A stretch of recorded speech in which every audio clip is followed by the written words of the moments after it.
تعد وحدة تفقيس البيض نموذجا لمستثمر منتج وجد المرافقة اللازمة لينجح في دخول مرحلة الإنتاج الفعلي بهدف تلبية احتياجات السوق الوطنية.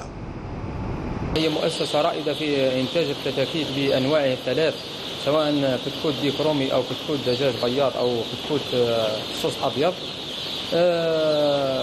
في المدة الأخيرة يعني بعد رفع العراقيل اللي كانت على المؤسسة، وكانت مؤسسة يعني استفادت في الآونة الأخيرة بالرخص الاستثنائية اللي قدمها والي ولاية المسيلة. بطاقة إنتاج تفوق 18 مليون كتكوت سنويا تشغل هذه الوحدة أزيد من 50 عامل من أبناء المنطقة، فيما يطمح مسؤولو الشركة رفع وتيرة الإنتاج كهدف رئيسي ثم التوجه نحو الأسواق الدولية.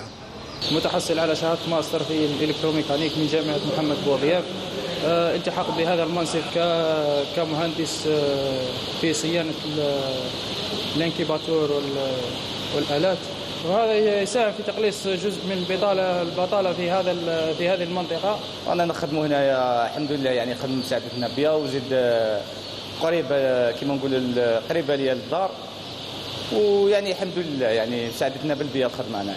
والله الطموح تاعنا نحبوا نكبروا يعني المؤسسة نكبروا المؤسسة بتدعيم السوق الوطنية بأكبر عدد ممكن من الكتاكيت، وتكون يعني ذات جودة عالية.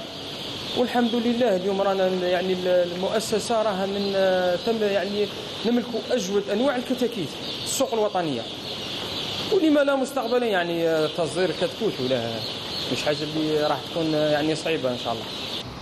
مثل هذه الاستثمارات ذات القدرة العالية لخلق الثروة واستحداث مناصب الشغل تجد اليوم دعما حقيقيا من طرف الدولة الجزائرية لإعطاء دفع قوي للتنمية على أسس عقلانية ومستدامة.